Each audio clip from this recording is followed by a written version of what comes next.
अच्छा, हर दफ़े ऐसे नहीं होता। कल हमने पैसिव वॉइस जो पढ़े थे कि हमने ये पढ़ा था कि हर दफ़ा हमारा क्या था, सब्जेक्ट से पहले क्या था, बाय आता था एंड पे। मतलब सब्जेक्ट को जब ऑब्जेक्ट की चेंज करते तो हमारा बाय आता था। कुछ चीज़ें ऐसी होती हैं, मतलब कुछ वर्ड्स ऐसे होते हैं जिनके बाद बाय नहीं आता। ठीक है, एक दफ़ा एक टेबल बना लें। मतलब अगर आता है सेंटेंस में नॉन, ठीक है, तो हम उसके साथ लगाएंगे टू। अगर आता है अनॉयड, उसके साथ हम या तो विद लगाएंगे या हम लगाएंगे एट। अगर आता है सरप्राइज्ड, तब उसके साथ लगाएंगे एट। प्रेपोजिशंस है ना, वेक्स्ड आएगा तो हम उसके साथ लगाएंगे एट। शॉप्ड आएगा, हम उसके साथ लगाएंगे एट। सेटिस्फाइड आएगा तो उसके साथ लगाएंगे विथ। इंटरेस्ट आएगा, उसके साथ लगाएंगे इन। प्लीज आएगा, उसके बाद है विथ। ये कुछ वर्ड्स हैं जिनके साथ हम बाय नहीं लगाते, उसके बाद हम ये इनके साथ इनकी डिफरेंट प्रोपोजिशंस आती हैं। ठीक है, सर एक क्वेश्चन है, बोलो। ये प्रोपोजिशनल फ्रेजेस हैं, ये जो आपने बताया जिसके साथ ये फिक्स कोई चीज लगनी होती है, मतलब नहीं, प्रेपोजिशन में तो प्रेपोजिशन कई वर्ड्स के साथ। पहले प्रेपोजिशन आती है, फिर नाउन आता है, हम करेंगे बाद में। तो ये पहले नाउन दिया हुआ तो है। फिर ये क्या है? ये है कि कुछ वर्ड्स ऐसे हैं जो कहते हैं एक्सेप्शन है, कि हम यहाँ पे आगे हम बाय नहीं लगाएंगे। हम आगे डिस्क्रिप्ट मतलब इसके जो इसकी बनती है ना प्रपोजिशन, वो हम लगाएंगे। ठीक है, ये एक मेरा कल हमारा रह गया था। ठीक है, थैंक यू। और एक हमारा कॉन्सेप्ट ये था कि इन्फिनिटिव सेंटेंसेस। ठीक है, अगर हमारा इन्फिनिटिव सेंटेंस होता है, जैसे शुरू हो हमारा sentence there is nothing to eat. ठीक है, अगर हमारा आज there is nothing to eat, तो हम इसको कैसे करेंगे? There is nothing to be eaten. ये थोड़ी सी एक्सेप्शन होती है कि इन्फिनिटिव सेंटेंस आते हैं, जैसे वर्ड्स ऐसे होते हैं जो हमारे यहाँ से शुरू नहीं होते। ठीक है, जब हमारे सेंटेंस में टू आ रहा है, ठीक है, नजर आ रहा है। जैसे हमारा एक और सेंटेंस कर लेते हैं, I have to write a letter. ठीक है, ये हमारे जब टू से आता ना सेंटेंस में, तो वो हमारे क्या होते हैं? Infinitive sentences. या अगर हम टू से सेंटेंस शुरू करेंगे, वो हमारी होती है इन्फिनिटिव फ्रेजेस। तो अब हमारे सेंटेंस में टू आ रहा है, ठीक है, तो हम क्या करेंगे? I have to be, sorry sorry, इसमें तो वो करेंगे, चेंज करेंगे। A letter has to be written by me. अब ये इसकी समझ आई है कि नहीं आई? आ गई है। बाकियों को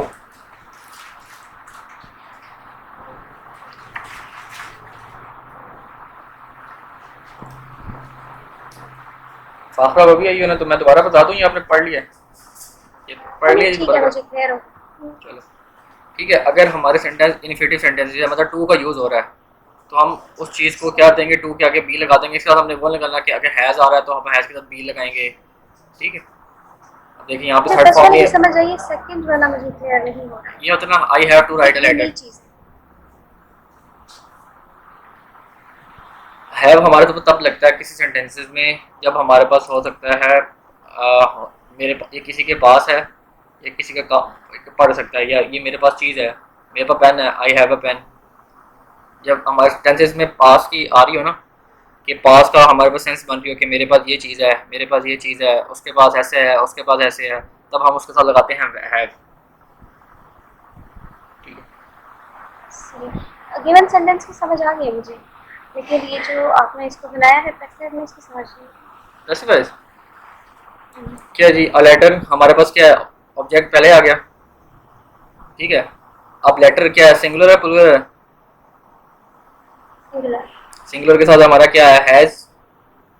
अगर हमारा इंफिनिटिव सेंटेंसेस है, टू टू के बाद हमने क्या करना है, जब टू आएगा तो उसके बाद हम क्या लगाएंगे, बी प्लस थर्ड फॉर्म, ठीक। इसके साथ में भी लगता है। हाँ, क्योंकि सेंटेंस में टू आ गया ना, जो इंफिनिटिव सेंटेंस होते हैं जिनके अंदर टू होता है तो उसका हम ऐसे करेंगे, समझ आ रहा ठीक है। है। ये वाली चीज़ आज वाली नहीं थी, पिछला जो था कल वाला वो तो पुराना था सारा। हाँ, कुछ चीज़ें कॉन्सेप्ट कल हमारे रह गए थे ना, तभी तो मैंने रखा था एक दिन हम और करेंगे ये चीज़ें।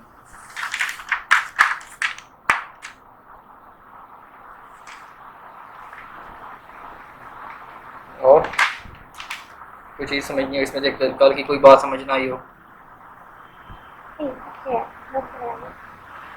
ठीक है। एक बार ये फर्स्ट वाला सेंटेंस क्लियर कर दें, there is nothing to eat. हमारे पास आ रहा है क्या, there is nothing to eat. अब हमारे पास क्या आ रहा है, ये टू आ रहा है, टू से क्या बनता है, इन्फिनिटिव सेंटेंसेस है, ठीक है। तो अगर हम ईट शुरू पे तो नहीं लगा सकते ना, eat is to be nothing by there, वो सेंटेंस गलत बन जाएगी, क्योंकि ये हमारे पास क्या इन्फिनिटिव सेंटेंस है। तो जब भी ऐसे वाले सेंटेंस होते हैं ना, there is nothing to eat, तो हम उसको फिर ऐसे इसको कन्वर्ट करते हैं। ये एक्सेप्शन है, दो तीन सेंटेंस ऐसे बनते हैं बस। तो मीन्स टू से कि इस तरह के सेंटेंसेस में बस बी लगेगा। हाँ जी बस, और थर्ड फॉर्म लगेगी। Okay, thank you so much. Okay, चलो मैं अब आपको एक सेंटेंस देता हूँ, ठीक है।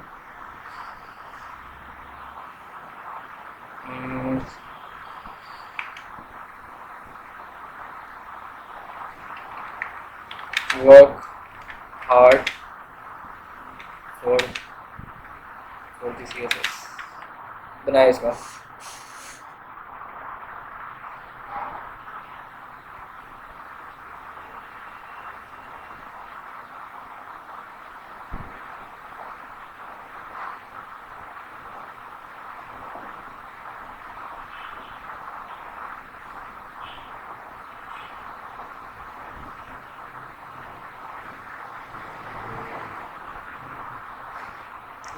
जल्दी करवाएं, एक मैसेज है,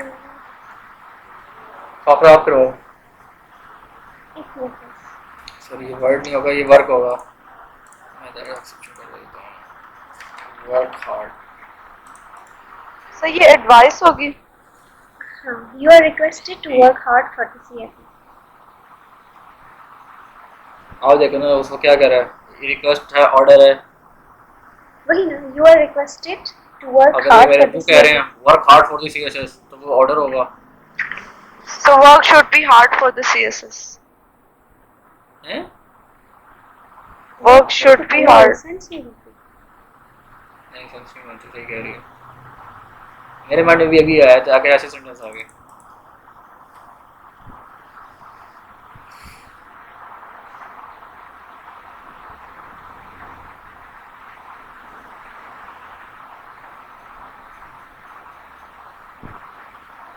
इसको चलो हम दो तीन तरीके से करते हैं, आप मुझे बताएंगे कौन सा ठीक है। Let the CSS should be work, एक तो ये बन गया, ठीक है। दूसरा बनाते हैं जी, you are requested to work hard for the CSS, तो ये बन गया।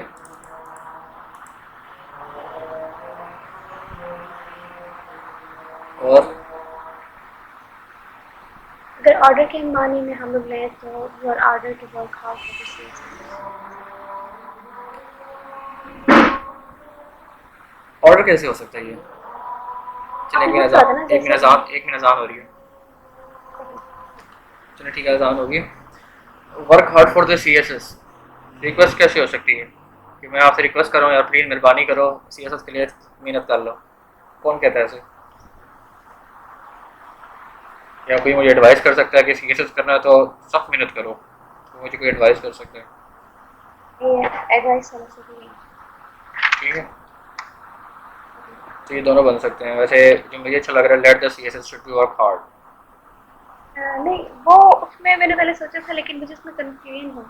जैसे कि कल वाला हमने सेंटेंस किया था कि let the door be open, तो वो आप मतलब उसकी सीएसएस की सेंस उस तरह नहीं बन रही कि आप वर्क हार्ड करके छोड़ देना स्लैट का आप ऐसे बना लो, सेंस वाला ज़्यादा बेस्ट है। The CSS should be work hard. CSS should be work hard. इसकी समझ नहीं आई मुझे एंड वाली। जैसे कल हमने पढ़ा था लव योर कंट्री, तो इसका हमने क्या बनाया था, your country should be loved. मैं कहा था आप लोग करवाओगे मुझे। कल हमने एक और भी पढ़ा था, help the poor, the poor should be help.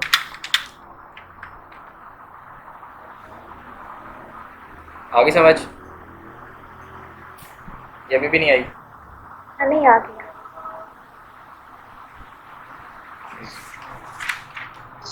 ये कुछ रूल्स हमारे कल रह गए थे कल। अच्छा चल, थोड़ा सा टेस्ट लेता हूँ आपका। आई कैन स्पीक इंग्लिश, क्या बनेगा इसका?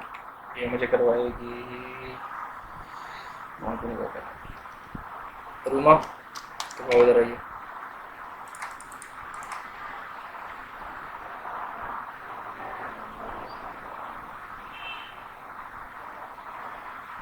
सर कैन वाले तो आपने कल करवाए नहीं। मैंने कल कुछ लिखवाए थे कि ये 4-5 वर्ड्स आ जाएं तो उनके साथ हम क्या लगाते हैं।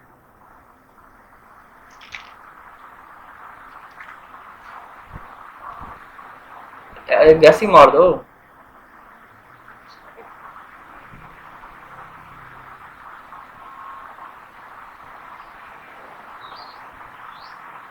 मैं बताऊँ? एक मिनट बता, आपको आता है इंग्लिश उसके साथ आएगा इंग्लिश? बी और थर्ड फॉर्म आएगी। पूरा लिखवाओ ना, पेपर इंग्लिश में आएगा तो ये लिख दोगे कि बी के थर्ड फॉर्म लगा देनी इंग्लिश बी स्पोकन है। English by me. इंग्लिश अच्छा, स्पोकन बाय मी। आई किधर गया, सॉरी कैन किधर गया? बी इंग्लिश फाफरा आप करवा दो। English could be spoken by me. Could भी? अच्छा, हाँ कुड भी होगा ना। क्यों कुड कहाँ से आ गया? मरीम करवाओ।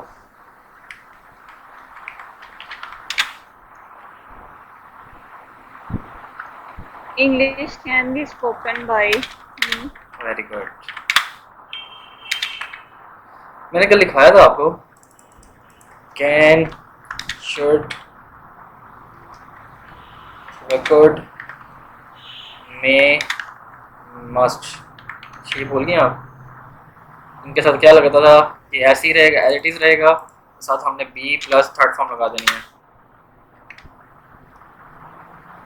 तो इंग्लिश क्या हमारा ऑब्जेक्ट था, इसको हमने सब्जेक्ट बना दिया, कैन का कैन आ गया, बस हमने एक्स्ट्रा क्या लगाया, बी थर्ड फॉर्म बाय मी। आई समझ?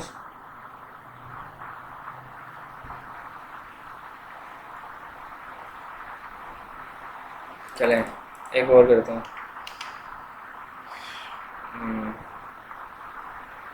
फाफरा ये करवाओ, do this work. What is for? Do this. एक मिनट। पहले बताओ क्या है I ये? ordered. रिक्वेस्ट I है, ordered कंप्लेन you. है, ऑर्डर है, एडवाइस है। Order है I. सुने I ordered you to work hard. To do work hard. नहीं sorry. I ordered you to do this work.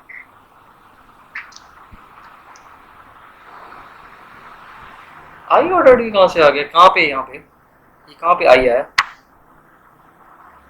आई, क्योंकि मतलब आप ही ऑर्डर दे रहे, कोई खुद ही ऑर्डर देगा ना डू दिस वर्ड का। लगता गलो लेक्चर आपने अच्छे से नहीं लिया।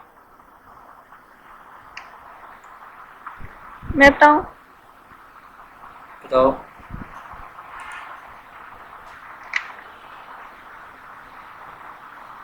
Let this work should be done.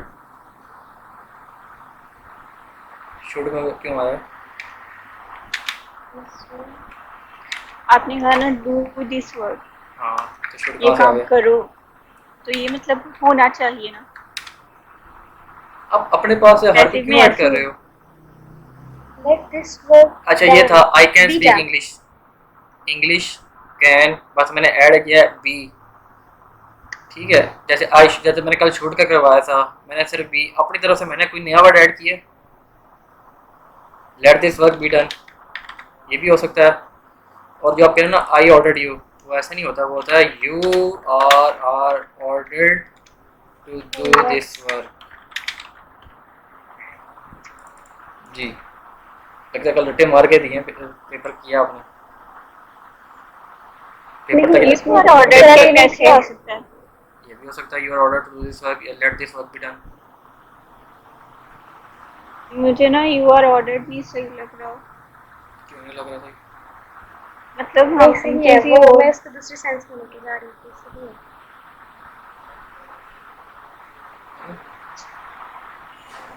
चलो एक और लिखें। मुझे नहीं समझ आई इस बात सिट की। हेयर, इसका बनाओ जरा। जिसमें हम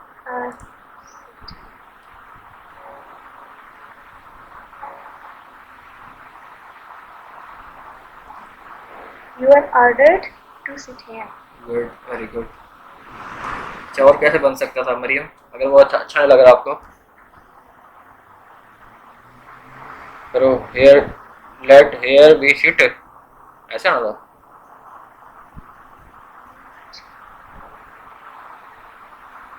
लेट बी अच्छा सिट हियर, मतलब सिट की हाँ फुल तो फॉर्म आएगी आई थिंक। ऑब्जेक्ट, ऑब्जेक्ट क्या है यहाँ पे, सब्जेक्ट क्या है यहाँ पे, वर्ब क्या है यहाँ पे, कुछ नजर आ रहा है? नो, कैसे बनोगे? मैं यहाँ बैठा हूँ, मैं कहता हूँ बैठो यहाँ पे, सिट हेयर, तो ऑर्डर दे रहा हूँ आपको, you are order to sit here. Yes you are right. ठीक। ठीक है, पास पेपर के क्वेश्चन किए थे आपने? मुझे एक बंदे ने भेजे हैं बस। आपको से हाँ जी करके, और क्या फ्रेम नहीं करवाने वो घर पे? नहीं, आज के शेड्यूल में कहा था कि मैंने वो उसमें असाइनमेंट का क्या दिन मतलब होता ऑनलाइन है? क्लास में चेक करेंगे। असाइनमेंट का क्या मतलब होता है? ओके आप जी, तो 2016 के भी मुझे किसी ने सेंड किए थे, 2017 के भी मुझे सेंड किए हैं, वेरी गुड।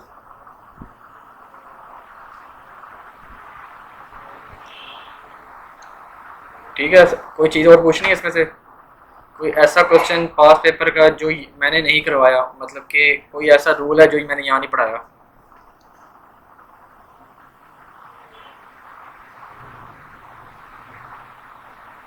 सेंड किधर करने हैं? ऐसा करें मुझे पोस्ट करवा दें, तस्वीर लेके मुझे व्हाट्सएप पे सेंड कर दो यार।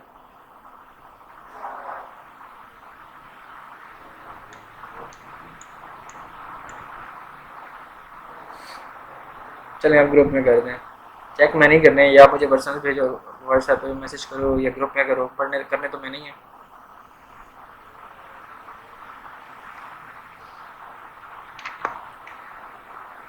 ठीक है, क्लास एंड करे, कल हम ट्रैक एंड ट्रैक करेंगे। ठीक है, उसके बड़े मज़े मज़े के रूल्स हैं इंशाल्लाह। आपके वो भी पास पेपर के हल भी करवाऊंगा साथ, तो आपके पास पेपर सारे आप 2016-17 के आप खुद सॉल्व कर लेंगे, जैसे आपने इसके सेल सॉल्व किए हैं, वैसे एक्टिव पैसिव वाइज पास पेपर्स के। प्रपोजिशंस भी आपको कराऊंगा, उसके बाद लेटर एप्लीकेशन का भी बताऊंगा, उसके बाद प्रेसी और ट्रांसलेशन के अच्छे अच्छे रूल्स बताऊंगा। अच्छा कल मुझे किसी ने कहा था कि आप ईडियम्स का और सिनोनिम एंटोनिम्स का भी करें। कितने का CSS में आते हैं 20 नंबर के MCQ सिनोनिम एंटोनिम, और PMS पे 5 नंबर के एंटोनिम आते हैं, कितने कर लोगे आप? हजारों करोड़ों होते हैं वैसे वर्ड, भी वो करने, करोड़ों वर्ड हैं, सर कितना वो करने तो कितना हमने, कितना कर लोगे? लेकिन मैं ये कह रही थी कि इस तरह से हो कि बंदे का ना शेड्यूल बना हो कि एटलीस्ट आप डेली की 5 to 10 करें, तो आप लोगों को इतना तो आइडिया हो जाता है कि सारे तो नहीं, वाकई ही नहीं आते होते आपको, लेकिन कुछ तो आ जाते हैं ना। तो वो मैं जैसे कहता कि ना, उस PMS, पे जो टाइम ज़ाया करना है वो आप किसी और पे कर दो, और वो मैं तो तुक्के पे छोड़ता हूँ, लेकिन इससे वो पेपर में बड़े आसान आए थे। हाँ PMS के तो आसान होते हैं, CSS की तो सी फिर एस एस के वाले सी नहीं एस एस होते। के ये बहुत आसान आए थे। Okay let's see. ठीक, तो जो आपने मेहनत उधर लेकिन करनी है वो आप इधर कर लो, इन चीज़ों पे कर लो। अब अगर इन चीज़ों पे मेहनत करो आप, कितने प्रेपोजिशन के 10 मार्क्स, दो दो 10 मार्क ट्रैक इन ट्रैक एक्टिव पैसिव वॉइस के, लेटर के आपके 5 6 आराम से हो जाते हैं, प्रेसिव में 25 में से 10 12 आराम से आ जाते हैं, ट्रांसलेशन में 15 में से, जैसे मैं आपको रूल पढ़ाऊंगा आपके 10 इजीली आ जाएंगे। एडीएम्स का और एंटोनिम्स का कोई मतलब लगा, यहाँ से आप इजीली पास हो जाओगे।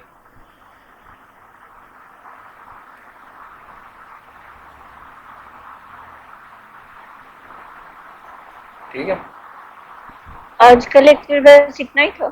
हाँ जी बस इतना ही था। और कुछ करना होगा बता दें, कर लेते हैं। नहीं ठीक है। चलें ठीक है, 5 रुपये की आप मुझे सेंड करेंगे ताकि मुझे पता चल जाए कि कितनी समझ आई है आपको। चलें फिर ये लेक्चर एंड करते हैं। इसके बाद आज हमने उर्दू को पढ़ना है, तो नमाज़ पढ़ने के उर्दू बाद का फिर कल हम ना कर, उर्दू करेंगे। ठीक है, ओके, अल्लाह हाफिज़। इसकी क्लास कितने बजे होगी उर्दू की? नमाज़ पढ़ने के बाद, नमाज़ पढ़ने के बाद। ठीक है। अल्लाह हाफिज़।